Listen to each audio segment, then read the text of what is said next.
गुलशन भारद्वाज जी, हाँ जी। आपने जींद के हर्बल पार्क में एक एग्जीबिशन लगा रखा है आपके पास, जो आपने चीज़ें संजो कर रखी थी।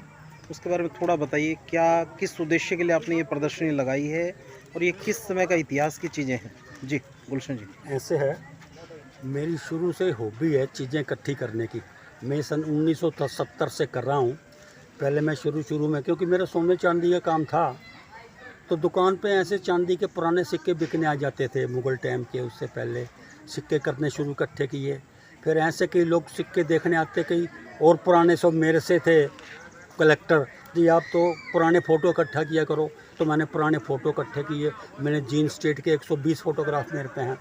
कोई ऐसा और कलेक्टर मिल गया जो पांडुलिपियाँ इकट्ठी करता था, जी आप पांडुलिपियाँ करो, ये बहुत ऐतिहासिक होती है, बड़ी पुरानी चीज़ों का ज्ञान होता है। तो मैंने पांडुलिपियाँ शुरू कर दी इकट्ठी करने।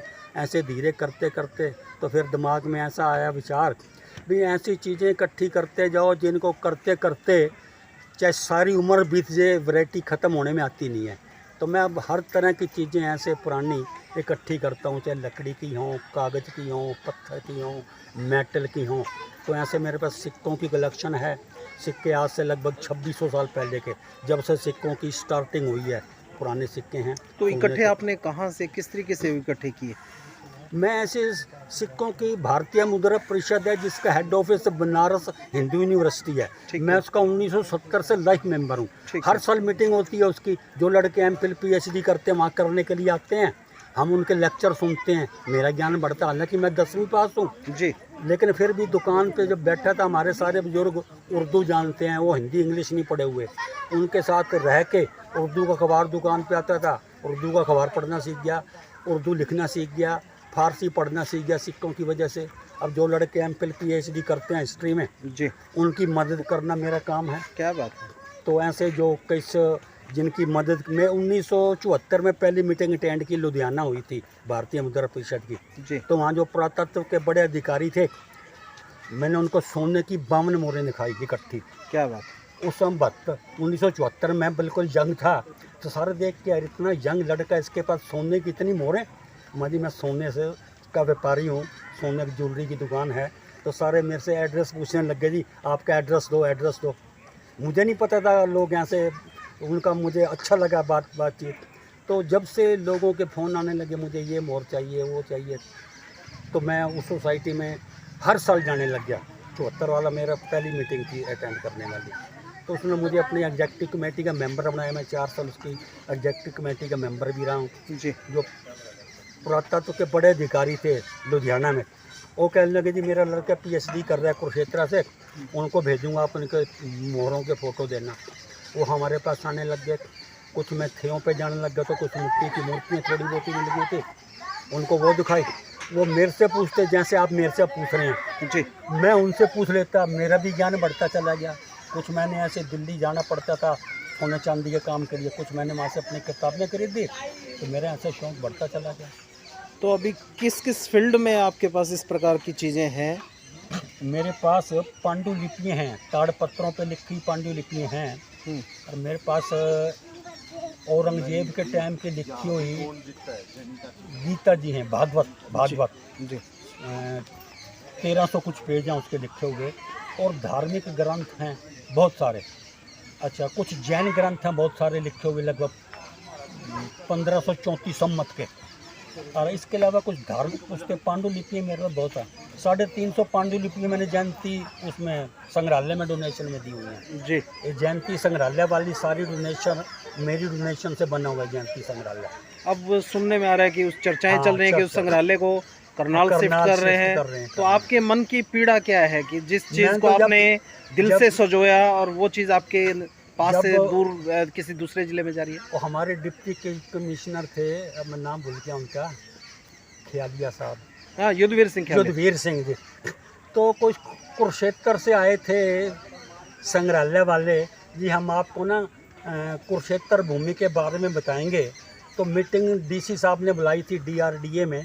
तो हमारे जींद के जो लोग थे पुरानी चीज़ों के जानकार, मैं भी उनमें चला गया था। उन्होंने कुछ बातें, कुरुक्षेत्र वालों ने हमें प्रोजेक्टर पे चीज़ें दिखाई जींद के बारे में, पांडु पिंडारा, राम राय। उसमें उन्होंने कुछ गलत दिखा रखा था। तो जी। मैंने आवाज़ उठाई, मान लिया आप गलत दिखा रहे हैं। तो डीसी साहब को हुआ कि तो भाई हमारे जींद में भी 2-4 ऐसे लोग जानकार हैं। तो फिर उन्होंने कहा कि मैं डीसी साहब की आपकी कलेक्शन वगैरह देखेंगे, उनको दिखाई।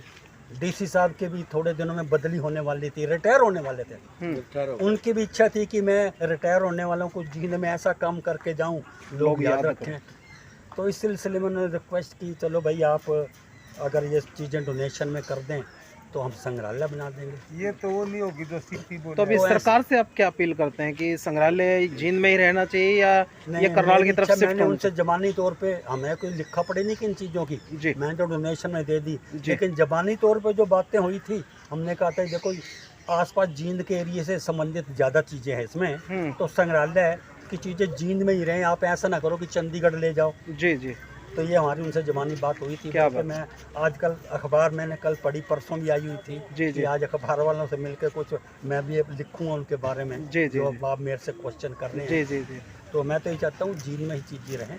जी। जींद के हाट गांव से निकली चीज़ें हैं, ईगरा से निकली चीज़ें हैं, वराह गांव से निकली हुई चीज़ें हैं। इस तरह आसपास के जो एरिया हैं ना, बसादा खेड़े से चीज़ें हैं जो जींद के आसपास। वैसे तो अग्रवा की चीज़ें भी हैं, उकलाना से, हिसार सरसा से हैं, हरियाणा से संबंधित ज़्यादा चीज़ें हैं। कुछ चीज़ें मध्य प्रदेश से संबंधित भी हैं कि मैं उधर भी माउंट पे जाता रहता हूँ। जी जी। अब जो लड़के जिनको पीएचडी करने आते थे वो अब रिटायर हो गए हैं, और जो पीएचडी अब करने उनके स्टूडेंट आते हैं उनको मैं हेल्प कर देता हूँ। उनमें से 1-2 स्टूडेंट तो अब जींद CRSU में लेक्चरर लगे हुए हैं जिनकी हमने मदद की थी पीएचडी के दौरान। जी जी। भारद्वाज जी, जिस प्रकार से आप यहाँ एग्जीबिशन लगा रहे हैं और आने जाने वाले लोग इनको निहार रहे हैं, देख रहे हैं, अपनी जिज्ञासा से प्रश्न पूछते हैं, आप जवाब देते हैं, ये समय आपकी उम्र को देखते हुए ऐसा लगता है कि आपको आराम प्रस्ती या घूमना फिरना करना चाहिए था, लेकिन आप लोगों को जागरूक करने में लगे हुए हैं। उद्देश्य क्या लेके चले हैं तो आप? मैं तो ये है कि जैसे अब मैं कर रहा हूँ, मैं अपने बच्चों को भी ये कहता हूँ, ये चीज़ें उनको भी बताता रहता हूँ कि अब मेरे पास इन चीज़ों को आपने संभालना है, इन चीज़ों का ज्ञान लोगों को मिले, लोग भी ऐसी चीज़ें इकट्ठी करें, आने वाली चीज़ें, ये इतिहास बनता है इन चीज़ों से। जी चलिए सर, थोड़ा इसके बारे में थोड़ा बताते चले जो एग्जीबिशन आपने लगाई है, प्लीज़। अब इसमें ये कोडियों का चैप्टर है जी। कि सिक्कों से पहले कोडियाँ चलती थी। इसमें लिखा हुआ एक किताब में है कि 1835 में 1 रुपये में इतनी कोडियाँ आती थी, 3200। 1950 में 1 रुपये में 2400 कोडियाँ आने लग गई, पर बाद में 650 कोडियाँ, यानी सिक्कों की पहली इकाई कोडी है। जी जी जी। कोडी दवाइयों के काम भी आती थी उस समय, ज्वेलरी, बटन, कई चीज़ों का उपयोग होता था कोडियों का। फिर ऐसे ये समुद्री जीव जंतु हैं, ये सिपियाँ हैं, ये भी समुद्री जीव जंतुओं के खोल हैं, ये सिर्फ दिखाने के लिए हैं। तो मेरे पास सिपियों की बहुत वैरायटी हैं। जी। बड़ी से बड़ी सिप्पी है 6.5 किलो वजन की। मैंने पिछले इतवार को सिप्पियों की एग्जीबिशन लगाई थी। वहाँ आना पड़ेगा। एक पिछले इतवार को सिप्पियों की एग्जीबिशन लगाई थी। तो उसमें सिप्पियों की अलग से वैरायटी थी। आज तो 2 बोर्ड गलती से आ गए हैं। जी ये कोडियाँ हैं, ये भी समुद्री जीव जंतु हैं। ये कोडियाँ बचपन में हम बहुत खेलते थे, कोडियाँ, कंचे, गुल्ली डंडा, ये कोडियाँ ही हैं। ये कोडियों के अलग अलग नमूने हैं, इनके नाम भी अलग अलग हैं। अब ये बड़े कोडे बोलते हैं, ये कोडे कहलाते हैं, ये नाग कोडे कहलाते हैं, इनकी भी वैरायटी अलग अलग है। मैं उनका भतीजा हूँ। ये पुरानी कोडियाँ, जैसे हम थे पे जाते हैं, पुराने सिक्के मिलते हैं, तो उसमें कोडियाँ चलती। कोडियाँ 2000 साल पुरानी कोडियाँ मेरे पास इतनी ज़्यादा इकट्ठी होगी। अब मैं दुकान तो छोड़ दी सोने चांदी वाली, ज्वेलरी का काम किया वो बनाने का, तो मैंने कोडियों की एक घर बैठे ज्वेलरी बना दी। हार हैं, कांटे हैं, अंगूठियाँ हैं, इस तरह की ये और चीज़ें हैं। ये कोडियों के ये अच्छा, आपने इनको आभूषण के रूप में परिवर्तित कर दिया? आभूषण बना दिए, क्योंकि मैं सोने चांदी के आभूषण बनाने जानता हूँ, तो मैंने कोडियों के आभूषण बना दिए। जी जी जी। तो इसी तरह ये मेरी किताब है, जिनसे मुझे ज्ञान प्राप्त हुआ। इसमें सारे वर्ल्ड के जीव जंतु समुद्री दिए हुए हैं। इस पुस्तक की हेल्प से मैंने इनके नाम लिखे। तो ये पुस्तक हिंदी में है, इंग्लिश में? इंग्लिश में है। लेकिन आप 10वीं तक पढ़े और फिर 10वीं तक कैसे कि मैं 1965 में दुकान पे बैठ गया था। तो हमारे जो ताऊ चाचा बाऊजी 5 भाई थे, वो हम पाकिस्तान से उधर आए हुए हैं, उनको हिंदी इंग्लिश नहीं आती थी, उनको उर्दू स्कूल में पढ़े हुए थे। वो उर्दू पढ़ते, उर्दू में लिखते थे, अखबार दुकान पे उर्दू पे आती थी, बई खाता था जी उर्दू का लिखते थे, उनके साथ रह के मैं उर्दू सीख गया। जी जी जो मेरे बाद में सिक्कों में भी काम आया, सिक्के पढ़ने के काम जी आया। जी जी अच्छा, बाद में कुछ फारसी का कायदा मंगा लिया तो फारसी पढ़नी आ गई। मेरे पास जींद स्टेट का सरकारी रिकॉर्ड है, जी कम से कम ये समझो 500 ऐसे कायदे कानून जब जींद स्टेट के बने तो उसमें हर उस पर राजा साहब के साइन है। तो मेरे पास कानूनों के ऊपर हाँ जो कायदा पास किए हर कागज पर राजा के साइन है। ठीक है। जींद स्टेट का मेरे पास काफ़ी सरकारी रिकॉर्ड है, 120 फोटोग्राफ है रियासत तो जींद वो के। कहाँ से आपने अरेंज किए वो? तो ऐसे मुझे कहा ना पहले कई कलेक्टर पुराने मिले कि आप अच्छा, किताबें इकट्ठी करो। ठीक है, तो मैं ठीक है। किताबें करने लग गया। मुझे पता जींद स्टेट की कैपिटल संगरूर थी, संगरूर जाएंगे तो कुछ ना कुछ चीज़ें मिलेंगी। तो मैं कुछ पुराने लोगों से मिला तो किसी लोग के पास किताबें मिल गई पुराने। एक थे जींद स्टेट में जो महाराजा जींद राजबीर सिंह को ट्यूशन पढ़ाने महल में आते थे, राव उत्तम सिंह। तो राव उत्तम सिंह उस समय थे 95 साल के। तो मैं पहली बार जब संगरूर गया आज से 45 साल पहले, तो मैं उनसे मिला। तो माजी आपके जो मेरे गुरु थे जींद में बाबू कुंजलाल जी, जिनसे मैं सिक्के पढ़ने सीखा हूँ, वो उनके गुरु थे, वो उनसे शिष्य थे स्कूल टाइम में। तो उनसे मिला माजी, उन्होंने किताब मंगाई फूलनामा, जो जींद का इतिहास है फूलनामे में। ठीक है। तो उन्होंने 2 पुस्तकें दी, एक उनको दे दी कुंजलाल को, एक अपने पास रख ली। उन्होंने कहा मैंने कुछ और चीज़ें बेचनी है। मैंने उनसे जींद स्टेट के फोटोग्राफ खूब खरीदे। उनके पास जींद स्टेट के आपने फोटोग्राफ खरीदे पैसे लगाकर? पैसे लगा के। क्या बात? 120 फोटोग्राफ हैं, कुछ किसी और से, कुछ सफीदों से खरीदे, कुछ पटियाले से खरीदे। तो मेरे पास फ़ोटो की अच्छी कलेक्शन है। इस तरह थोड़ा थोड़ा करते करते जी जी हाँ, और बताइए सर। जो ये अब फॉसिल हैं, ये लकड़ पत्थर बन गई है। ये लकड़ियां हैं लेकिन पत्थर का पत्थर स्वरूप बन ले। गया, फॉसिल जाएंगे। ये अलग अलग देखो, काले रंग का अंदर से है, ये वाली टहनी लाल रंग की है, ऊपर देखो छाल है पेड़ की जैसे होती है ये वाली। ये लचकदार पत्थर है, अच्छा जी। पत्थर में लचक है। इसकी खान है कल्याणा गांव दादरी के पास है, 20 किलोमीटर पे। ये आवाज़ आ रही है इसकी। जी जी ये मिट्टी का बना हुआ शंख है, 2000 साल पुराना। ये बजता है बहुत जोर का। अच्छा। गांव वरा से प्राप्त है, ठेठ से। ठीक है। तो ऐसे ये उल्का पिंड हैं, ये वाले फॉसिल हैं 1.5 लाख साल पुराने। इसी तरह ये अंडे हैं, ये अंडे भी फॉसिल बन गए हैं। ये मछलियाँ हैं, ये फॉसिल बन गई हैं। ये घोंगे हैं, बच्चों टच मत करो बेटे। ये घोंगे हैं, ये भी पत्थर के बन गए हैं, ये भी 1.5 लाख साल पुराने। घोगे शब्द को अगर समझे, क्या मतलब घोगे? तो समुद्र में रहते हैं, पानी में रहते हैं। ठीक है ठीक है। वो चीज़ें हैं। ये मैंने इनको वहाँ से कटवाया है, ये 2 पीस हैं। ये साबुत है, इसको काटेंगे तो ये भी ऐसे उल्टा सुल्टा मैंने लगा दिया। जी जी तो ये इनके कटे हुए मैंने ये ज्वेलरी बना दी है, ये पेंडेंट हैं। अब ये अलग अलग तरह के शंख हैं जी। ये भी जीव जंतुओं के, समुद्री जीव जंतुओं के खोल ही हैं।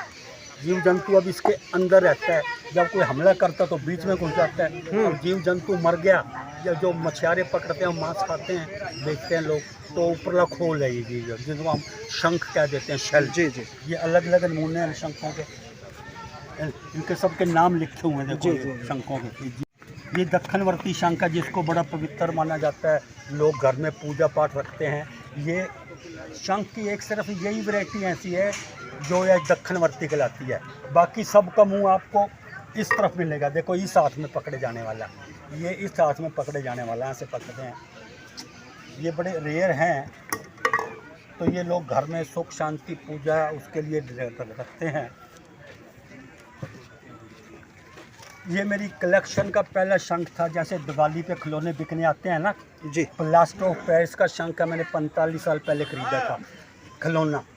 तो 5-7 साल मेरे शोकेस में रहा, मैला हो गया, मैंने काट के बाहर रख दिया और लगा दिया। उसके बाद मुझे ये शंख मिल गया पेहवा से। अरे मैं इतवार को दिल्ली में जाता हूँ, कबाड़ियों के किताबें, वहाँ कबाड़ी बाजार लगता है किताबों का जी। तो मुझे वहाँ से शंखों की एक पुरानी किताब मिल गई। तो जब किताब देखी वहाँ शंखों के बड़े फ़ोटो हैं, तो मैं शंखों की कलेक्शन करनी चाहिए, तो मैंने वो शंख भी संभाल के रख लिया, प्लास्टर ऑफ पेरिस वाला भी। अब ये पता कि मेटल के शंख बनते हैं, हाथरस ये मेटल का शंख है, लेकिन बजता नहीं है ये वाला, है मेटल। तो सर गुलशन जी, आपने इतना पैसा इन्वेस्ट कर दिया, लोग सुख सुविधाओं के लिए पैसे को इन्वेस्ट करते हैं, आपने चीज़ों को संग्रहित करके लोगों को प्रेरणा देने के लिए आपने रख दिया। आज के जो युवा हैं उनके लिए आप क्या संदेश देना चाहेंगे? आप तो अपने जीवन के बहुत बड़े पड़ाव पर हैं, तो ऐसे युवाओं को क्या मैसेज आपकी तरफ से? देखो, जो चीज़ें आप इकट्ठी करते हैं, ये इन्हीं चीज़ों से इतिहास बनता है। हम जब थ्योड़े पे जाते हैं, हमें पुरानी चीज़ें मिलती हैं। जैसे हम आजकल मकान बनाते हैं तो सिक्का नीचे दबाते हैं ना जी। सिक्का हम उस साल का दबाते हैं जिस साल मकान बनाते हैं। सिक्कों पे सन लिखा होता है। एक किस्म का ये भी पत्र हो गया, ऐसे ताम्र पत्र दबाते हैं। मेरे पास कुछ ताम्र पत्रों के फोटोग्राफ भी हैं पुराने, जो पुराने समय के 10वीं शताब्दी के हैं। कुछ लोगों ने मुझे फ़ोटो भेजे हैं जी, हमारे ये ताम्र पत्र बिहार से मिले थे। मेरे पास फ़ोटो है। मेरा काम तो अब ये है कि जो लड़के MPhil PhD करते हैं उनकी मदद करना। ठीक। मैं जहाँ भी जाता हूँ कुछ ना कुछ खरीद के जाता हूँ अपने हिसाब से। तो आप, मैं युवाओं को मैसेज क्या देंगे सर कि आप जीवन में एक हॉबीज के रूप में चीज़ों को बचाएं। जी। लोग इन चीज़ों को जब आप अपने बच्चों को दिखाएंगे, जैसे अब मैं आपको दिखा रहा हूँ, जी जी, आने वाली पीढ़ियाँ ऐसे इन चीज़ों को याद रखेंगी, संजोएंगी, लोगों को शौक़ लगेगा, ताकि लोग और मेरे से भी ज़्यादा चीज़ें इकट्ठी करें। इन्हीं चीज़ों से इतिहास बनता है। मैं इतिहास प्रेमी हूँ। गुलशन जी, हर आदमी की इच्छा होती है कुछ ना कुछ एक अचीवमेंट के लिए, और किसी ना किसी उद्देश्य को लेकर काम करता है। क्या गुलशन भारद्वाज जी का भी कोई उद्देश्य है किसी प्रकार से? आपको भी कहीं कोई पद्मश्री पुरस्कार किसी प्रकार से सरकार कोई से? इच्छा नहीं। हालांकि जयंती देवी मंदिर को मैंने जो डोनेशन में दी थी, जी उस समय मुझे प्रशस्ति पत्र दे के सम्मानित किया गया था। जी जी मैंने कुरुक्षेत्र यूनिवर्सिटी में संग्रहालय बना धरोहर, जी जी, उसमें भी उनकी काफ़ी हेल्प की और उनको काफ़ी चीज़ें डोनेशन में दी। तो वहाँ भी भूपेंद्र सिंह हुड्डा ने पगड़ी बंधवा के सम्मानित किया गया। और अब पीछे लगाई थी गीता जयंती पे 2 साल पहले उप मुख्यमंत्री आए थे, ये चौटाला साहब उप मुख्यमंत्री। तो DC साहब ने जो कलेक्शन हमारी देखी, हमारी बड़ी तारीफ की, तो हमें वहाँ 26 जनवरी पे भी प्रशस्ति पत्र दे के सम्मानित किया गया। तो मैं जैसे भारतीय मुद्रा परिषद का मेंबर हूँ, तो मीटिंगें कभी कहीं होती हैं। हमारी एक मीटिंग हुई केरला में, तो वहाँ हमें एग्जीबिशन राखी गढ़ी के सामान की लगाई जी तो राखी गढ़ी के मुझे इतने बीड मिले, मैंने उनकी ज्वेलरी बना दी जी, अलग अलग तरह की। तो जहाँ हमारे उन्होंने मीटिंग होस्ट की थी, उन्होंने मेरी कलेक्शन देखी वहाँ, तो वो हमारे प्रेसिडेंट से मिले, जो भारतीय मुद्रा परिषद के प्रेसिडेंट थे, वाइस चांसलर थे मैसूर यूनिवर्सिटी के। ये हमारे संग्रहालय में ऐसी चीज़ें नहीं हैं, ये हमें डोनेशन में दिलाओ।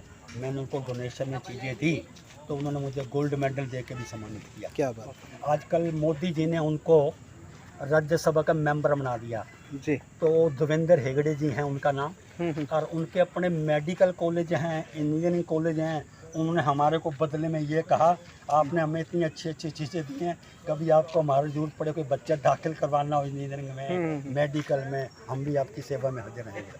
चलिए गुलशन जी, बहुत बहुत धन्यवाद, आपने कीमती समय दिया।